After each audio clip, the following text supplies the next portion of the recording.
Welcome to मेटी channel SPDM online study. Bihar police की जो नई भर्ती 2023 के अंदर आ रही है उसके लिए न्यू प्रैक्टिस सेट 69 है। इसके पहले हम 68 प्रैक्टिस सेट करा चुके हैं, जिसका लिंक जो है इस वीडियो के डिस्क्रिप्शन में मिल जाएगा। जाकर उस वीडियो को भी आप लोग देख लीजिएगा।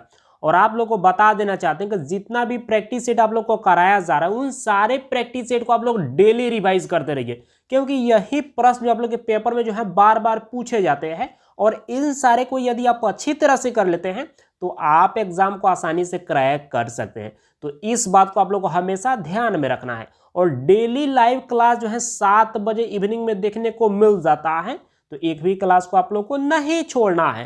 तो जल्दी से एक लाइक और अपने दोस्तों में शेयर कीजिए ताकि इस क्लास को अब शुरू किया जाए।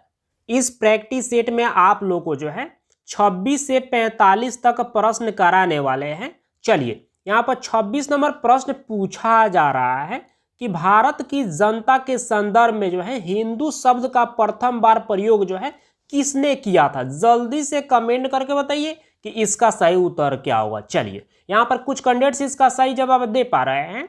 चलिए हम बता देते हैं, इसका सही उत्तर जो है ऑप्शन डी हो जाएगा, अरबों ने। तो यहाँ पर क्या हो जाएगा, डी पार्ट बिल्कुल इसका सही उत्तर हो जाएगा। चलिए नेक्स्ट प्रश्न को देख लेते हैं। यहाँ पर 27 नंबर प्रश्न पूछा जा रहा है कि किस पशु से जो है सिंधु घाटी के लोग जो है सामान्यतः परिचित नहीं थे। जल्दी से कमेंट करके बताइए कि इसका सही उत्तर क्या होगा। और एक बार यह प्रश्न जो है होमगार्ड में पूछा जा चुका है। चलिए, यहाँ पर मैक्सिमम कैंडिडेट्स इसका सही जवाब दे पा रहे हैं। चलिए हम बता देते हैं, इसका सही उत्तर जो है ऑप्शन बी हो जाएगा। घोड़ा से जो है सिंधु घाटी सभ्यता के लोग जो है परिचित नहीं थे। तो यहाँ पर क्या हो जाएगा, बी पार्ट बिल्कुल इसका सही उत्तर हो जाएगा। जबकि सिंधु घाटी सभ्यता के लोग जो है बैल, सांड और कुत्ता ये तीनों से परिचित थे, लेकिन घोड़ा से परिचित नहीं थे। तो इसलिए जो है बी पार्ट बिल्कुल इसका सही उत्तर हो जाएगा। चलिए नेक्स्ट प्रश्न को देख लेते हैं। यहाँ पर 28 नंबर प्रश्न पूछा जा रहा है कि अजंता की गुफाओं में जो है चित्र किस काल के हैं। जल्दी से कमेंट करके बताइए कि इसका सही उत्तर क्या होगा। चलिए, यहाँ पर भी जो मैक्सिमम कैंडिडेट्स इसका भी सही जवाब दे पा रहे हैं। यहाँ पर 4-5 कैंडिडेट्स अभी भी गलत जवाब दे रहे हैं। चलिए कोई बात नहीं, गलती सही से होता है, बट आप सबों को ट्राई करके जरूर बता रहे। चलिए हम बता देते हैं, इसका सही उत्तर जो है ऑप्शन सी हो जाएगा, गुप्त वंश से। तो यहाँ पर क्या हो जाएगा, सी पार्ट बिल्कुल इसका सही उत्तर हो जाएगा। चलिए नेक्स्ट प्रश्न को देख लेते हैं। यहाँ पर 29 नंबर प्रश्न पूछा जा रहा है कि दीवान ए कोही जो है यह किससे संबंधित है। जल्दी से कमेंट करके बताइए कि इसका सही उत्तर क्या होगा, क्योंकि प्रश्न थोड़ा सा डिफिकल्ट है, सबको परेशान करेगा, लेकिन आप सबको ट्राई करके जरूर बताना है। चलिए यहाँ पर आप कुछ कैंडिडेट्स इसका सही जवाब दे पा रहे हैं। चलिए हम बता देते हैं, इसका सही उत्तर जो है ऑप्शन सी हो जाएगा, मोहम्मद बिन तुगलक। तो यहाँ पर क्या हो जाएगा, सी पार्ट बिल्कुल इसका सही उत्तर हो जाएगा। और यहाँ पर आप लोग को कंफ्यूजन हो रहा होगा कि दीवान ए कोही जो है यह क्या है। चलिए इसके बारे में थोड़ा सा आप लोग को जानकारी दे देते हैं, ज्यादा बात नहीं करेंगे। भूमि को खेती योग्य बनाना, मान लीजिए कोई ऐसे भूमि हो जहां पर खेती नहीं हो पाता है, ठीक है, तो वैसे भूमि को जो है खेती योग्य जो है बनाना जो है यह दीवान ए कोही के अंतर्गत जो है आता है।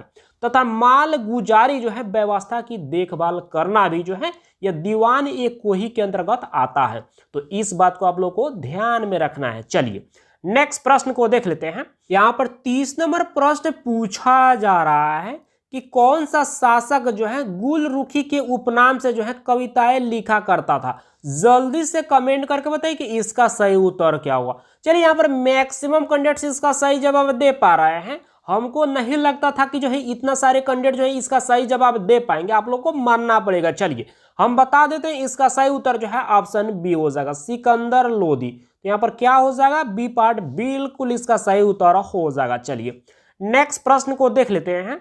यहाँ पर 31 नंबर प्रश्न पूछा जा रहा है कि मुगल काल में जो है सेना का प्रधान जो है निम्न में से जो है कौन सा था।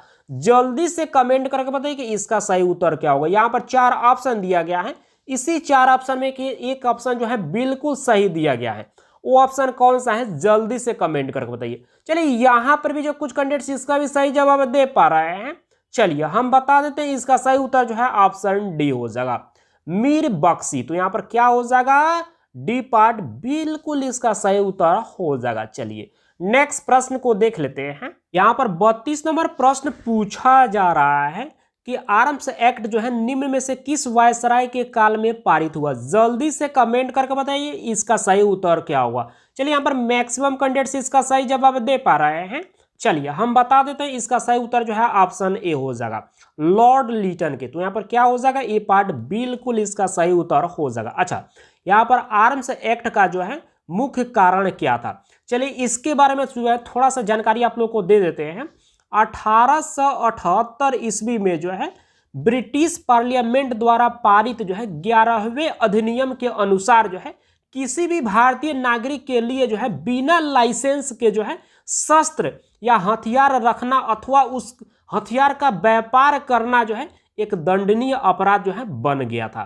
तो यही जो है आर्म्स एक्ट के अंतर्गत जो है ये हुआ था। तो इस बात को आप लोग को साथ साथ याद रखना है। चलिए नेक्स्ट प्रश्न को देख लेते हैं। यहाँ पर 33 नंबर प्रश्न पूछा जा रहा है कि भारत की आजादी के समय जो है ब्रिटेन का प्रधानमंत्री कौन था? जल्दी से कमेंट करके बताइए कि इसका सही उत्तर क्या होगा। जबरदस्त प्रश्न है और ये प्रश्न का जवाब आप सबको जरूर देना चाहिए। चलिए यहाँ पर कुछ कैंडिडेट्स इसका सही जवाब दे पा रहे हैं। चलिए हम बता देते हैं, इसका सही उत्तर जो है ऑप्शन बी हो जाएगा, क्लीमेंट इटली। तो यहाँ पर क्या हो जाएगा, बी पार्ट बिल्कुल इसका सही उत्तर हो जाएगा। चलिए नेक्स्ट प्रश्न को देख लेते हैं।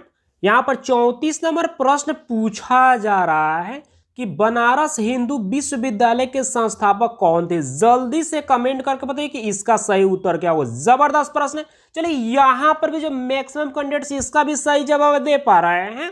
चलिए हम बता देते हैं, इसका सही उत्तर जो है ऑप्शन सी हो जाएगा, मदन मोहन मालवीय। तो यहाँ पर क्या हो जाएगा, सी पार्ट बिल्कुल इसका सही उत्तर हो जाएगा। चलिए नेक्स्ट प्रश्न को देख लेते हैं। यहां पर 35 नंबर प्रश्न पूछा जा रहा है कि जेल में भूख हड़ताल से जो है किस स्वतंत्रता सेनानी की मृत्यु हुई थी? जल्दी से कमेंट करके बताइए कि इसका सही उत्तर क्या होगा।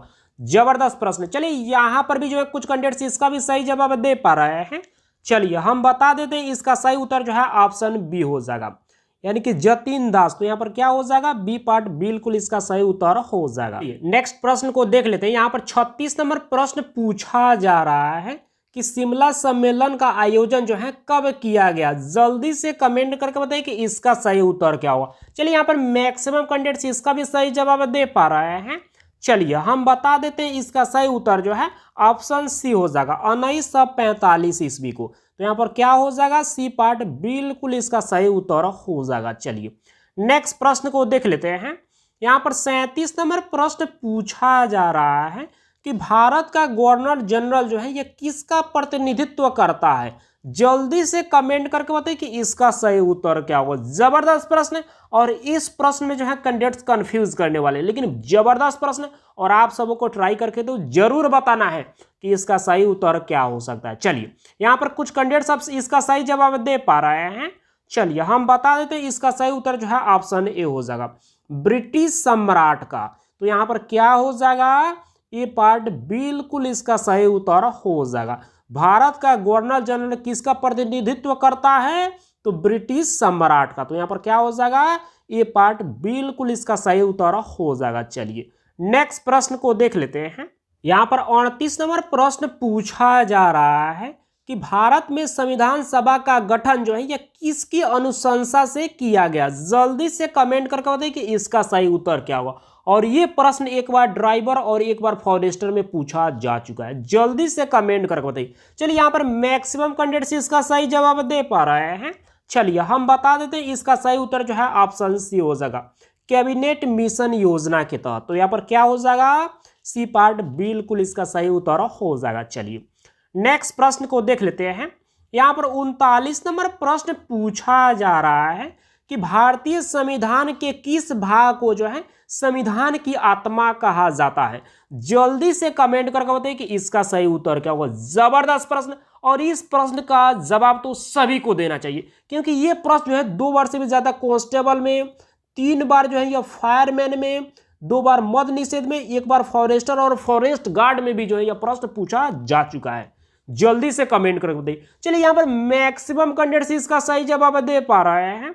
चलिए हम बता देते हैं, इसका सही उत्तर जो है ऑप्शन डी हो जाएगा, प्रस्तावना। तो यहाँ पर क्या हो जाएगा, डी पार्ट बिल्कुल इसका सही उत्तर हो जाएगा। चलिए नेक्स्ट प्रश्न को देख लेते हैं। यहाँ पर 40 नंबर प्रश्न पूछा जा रहा है कि भारतीय संविधान जो है कितने भाग में विभाजित है। जल्दी से कमेंट करके बताइए कि इसका सही उत्तर क्या होगा। चलिए यहाँ पर मैक्सिमम कैंडिडेट्स इसका भी सही जवाब दे पा रहे हैं। चलिए हम बता देते हैं इसका सही उत्तर जो है ऑप्शन सी हो जाएगा, 22 भाग में। तो यहाँ पर क्या हो जाएगा, सी पार्ट बिल्कुल इसका सही उत्तर हो जाएगा। और ये भी प्रश्न कांस्टेबल में एक बार, 2 बार मद्य निषेध में पूछा जा चुका है। चलिए नेक्स्ट प्रश्न को देख लेते हैं। यहाँ पर 41 नंबर प्रश्न पूछा जा रहा है कि भारत की वेलाडीला खान से जो है क्या निकलता है। जल्दी से कमेंट करके बताइए कि इसका सही उत्तर क्या होगा। चलिए यहाँ पर भी कुछ कैंडिडेट्स इसका सही जवाब दे पा रहे हैं। चलिए हम बता देते हैं इसका सही उत्तर जो है ऑप्शन बी हो जाएगा, लौह अयस्क। तो यहाँ पर क्या हो जाएगा, बी पार्ट बिल्कुल इसका सही उत्तर हो जाएगा। चलिए इसके बारे में थोड़ा सा आप लोग को हम जानकारी दे देते हैं। यहाँ पर वेलाडीला जो है यह मध्य प्रदेश में है और यह एशिया महाद्वीप में जो है सबसे बड़ी पंजीकृत जो है लौह अयस्क की खान है। तो इस बात को भी आप लोग को साथ साथ याद रखना है। चलिए नेक्स्ट प्रश्न को देख। यहाँ पर 42 नंबर प्रश्न पूछा जा रहा है कि बंगाल की खाड़ी के उष्णकटिबंधीय चक्रवातों को सामान्यतः क्या कहा जाता है। जल्दी से कमेंट करके बताइए कि इसका सही उत्तर क्या होगा। चलिए यहाँ पर कुछ कैंडिडेट्स अब सही जवाब दे पा रहे हैं। चलिए हम बता देते हैं इसका सही उत्तर जो है ऑप्शन सी हो जाएगा, ऑन मन। तो यहाँ पर क्या हो जाएगा, सी पार्ट बिल्कुल इसका सही उत्तर हो जाएगा। चलिए इसके बारे में थोड़ा सा आप लोग को हम जानकारी दे देते हैं, ज्यादा बात नहीं करेंगे। उष्णकटिबंधीय चक्रवातों का जो है भिन्न भिन्न देशों में जो है भिन्न भिन्न नाम से जो है इसे जाना जाता है। जैसे अमेरिका में जो है हरिकेन के नाम से जो है जाना जाता है, तथा चीन में जो है टाइफून के नाम से जाना जाता है, ऑस्ट्रेलिया में जो है टॉर्नेडो के नाम से जाना जाता है, और वहीं भारत की बात कर ले तो भारत में जो है यह अवनमन के नाम से जो है जाना जाता है। तो इस बात को भी आप लोग को साथ साथ याद रखना है। चलिए नेक्स्ट प्रश्न को देख लेते हैं। यहाँ पर 43 नंबर प्रश्न पूछा जा रहा है कि लेटेराइट मिट्टी जो है बनती है किसके कारण। जल्दी से कमेंट करके बताइए कि इसका सही उत्तर क्या होगा। यहाँ पर जो है आप लोग इस प्रश्न में कंफ्यूज करने वाले हैं, क्योंकि प्रश्न का यहाँ पर जो ऑप्शन दिया गया है उटपटांग दिया गया है। चलिए कोई बात नहीं, लेकिन आप सबको ट्राई करके जरूर बताना है। चलिए यहाँ पर कुछ कैंडिडेट्स आप सही जवाब दे पा रहे हैं। चलिए हम बता देते हैं इसका सही उत्तर जो है ऑप्शन डी हो जाएगा, निथारना। तो यहाँ पर क्या हो जाएगा, डी पार्ट बिल्कुल इसका सही उत्तर हो जाएगा। अच्छा यहाँ पर निथारना जो दिया गया है, यह प्रश्न जो यहाँ पर इसका अर्थ ही आप लोग को समझ में नहीं आ रहा होगा कि आखिर निथारना जो है यह है क्या। तो चलिए इसके बारे में थोड़ा सा आप लोग को हम जानकारी दे देते हैं ताकि इसके बारे में आप लोग को पता चल जाए। देखिए यानी कि पानी या किसी तरल पदार्थ को जो है इस रूप में स्थिर करना कि उसमें जो है घुला हुआ मैल जो है नीचे बैठ जाए, इसी को जो है निथारना जो है कहा जाता है। तो इस बात को तो आप लोग अब भली बात समझ पा रहे होंगे कि निथारना का मतलब क्या होता है। चलिए अब नेक्स्ट प्रश्न को देख लेते हैं। यहाँ पर 44 नंबर प्रश्न पूछा जा रहा है कि कौन सी नदी जो है अरब सागर में गिरती है। जल्दी से कमेंट करके बताइए कि इसका सही उत्तर क्या होगा। जबरदस्त प्रश्न, और ये भी प्रश्न कांस्टेबल में और एक बार ड्राइवर में प्रश्न पूछा जा चुका है। जल्दी से कमेंट करके बताइए। चलिए यहाँ पर भी जो मैक्सिमम कैंडिडेट्स इसका भी सही जवाब दे पा रहे हैं। चलिए हम बता देते हैं इसका सही उत्तर जो है ऑप्शन डी हो जाएगा, नर्मदा नदी। तो यहाँ पर क्या हो जाएगा, डी पार्ट बिल्कुल इसका सही उत्तर हो जाएगा। चलिए आज का अंतिम प्रश्न, यहाँ पर 45 नंबर प्रश्न पूछा जा रहा है कि यदि भारत में कर्क रेखा के स्थान पर विषुवत रेखा होती तो यहाँ की जलवायु पर जो प्रभाव पड़ता वह इन 4 ऑप्शन में से जो है कौन सा ऑप्शन बिल्कुल सटीक होता। जल्दी से कमेंट करके बताइए कि इसका सही उत्तर क्या होगा। चलिए थोड़ा सा ऊपर कर लेते हैं ताकि चारों ऑप्शन आप लोगों को अच्छी तरह से दिख जाए। अब चारों ऑप्शन आप लोगों को अच्छी तरह से दिख रहा होगा। जल्दी से कमेंट करके बताइए कि इसका सही उत्तर क्या होगा। प्रश्न थोड़ा सा डिफिकल्ट है, सबको परेशान करने वाला है, लेकिन आप सबको तो ट्राई तो जरूर करना है। चलिए अब कुछ कैंडिडेट्स इसका सही जवाब दे पा रहे हैं। चलिए हम बता देते हैं इसका सही उत्तर जो है ऑप्शन बी हो जाएगा, अधिक ताप एवं अधिक वर्षा। तो यहाँ पर क्या हो जाएगा, बी पार्ट बिल्कुल इसका सही उत्तर हो जाएगा। आप सब अब जल्दी से कमेंट करके बताइए कि आपने 20 प्रश्न में से जो है कितने प्रश्न को सही किए, और आप लोग को बता देना चाहते हैं कि जितना भी प्रैक्टिस सेट आप लोग को कराया जा रहा है उन सारे प्रैक्टिस सेट को जो है आप लोग डेली रिवाइज करते रहिए, क्योंकि यही प्रश्न जो आप लोग के पेपर में जो है पूछे जाते हैं। और इन सारे को यदि आप अच्छी तरह से कर लेते हैं तो आप एग्जाम को आसानी से क्रैक कर सकते हैं। तो इस बात को आप लोग को हमेशा ध्यान में रखना। तो बस आज का क्लास को इतना ही रहने देते हैं, मिलते हैं कल के क्लास में। Thank you.